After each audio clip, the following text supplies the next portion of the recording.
C'est mec, une nouvelle vidéo et nouveau débrief. Aujourd'hui, Finlande-Russie, c'est parti.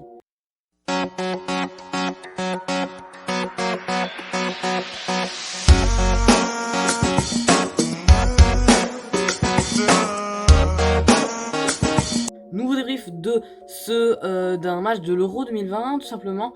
C'est donc le deuxième match pour ces deux équipes. La Russie qui, lors de son premier match, s'était inclinée 3-0 à domicile contre la Belgique. Et la Finlande s'était imposée au Danemark, à Copenhague, 1-0. Bon, avec une rencontre un peu mouvementée, mais ils avaient quand même gagné. Du coup, maintenant, on va débriefer ce match.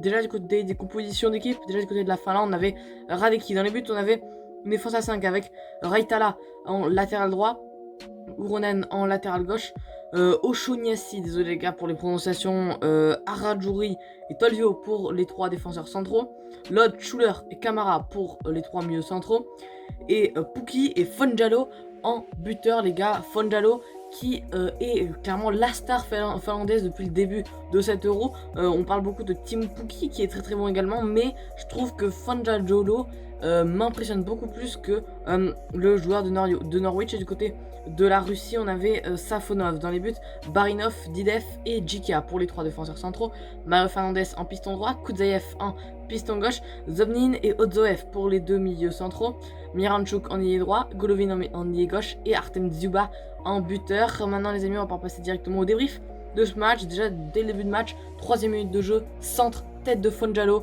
et but pour la Finlande. Finalement ce but sera refusé pour cause de position de hors-jeu pour Fonjalo. Quelques minutes après, Ozoyev va pouvoir essayer de marquer pour la Russie, il frappe mais ça passera juste à côté du but de Radecki. Quelques minutes après, Dzyuba va avoir une occasion, il frappe en sans élan le mec. Finalement ça touche le poteau, après dans tous les cas il y avait hors-jeu.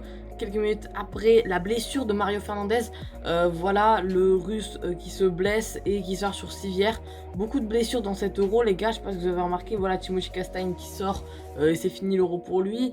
Il y avait également il y avait un Belge je crois, il y avait Timothy Castagne, mais il y avait un autre russe au début de cet Euro. On avait également Eriksen, évidemment, la tragédie. On a beaucoup de pépins cette saison, dans cet Euro en tout cas. C'est dû peut-être à une mauvaise préparation, à cause également du Covid, je pense. Bref, il est blessé. Karabayev va pouvoir un moment frapper, qui était rentré à la place de Mario Fernandez, mais ça passera juste à côté du but. Et les gars, le but de la rencontre à la 45e minute de jeu, juste avant la mi-temps, c'est Miranchuk qui, dans un angle fermé, enfin pas vraiment fermé, mais voilà, il est entre deux défenseurs, il est sans élan, il arrive à frapper, pleine lucarne, but donc du joueur du Lokomotiv Moscou, plutôt maintenant de l'Atalanta Bergame. Donc du coup les amis, pour début, maintenant on va passer au top et au flop. Déjà pour les tops, je pense que qui je pourrais mettre dans les tops, déjà Fonjajo, attends les gars, je vais essayer de bien le prononcer, Ponjapalo, voilà, j'ai trouvé pas mal honnêtement dans ce match. Du coup c'est pour ça que je le mets dans les tops. Dans les tops, je vais mettre également Miranchuk, que j'ai trouvé vraiment pas mal, et il y a également Kudzaev qui a été plutôt bon. Et dans les flops, la défense finlandaise a été pas mal passif. Barinov également, j'ai pas vraiment trouvé bon du côté russe. Mais du coup voilà, bref, c'est la fin de cette vidéo. J'espère que vous aura plu. Et les gars, la seule chose que je viens de vous dire, c'est salut.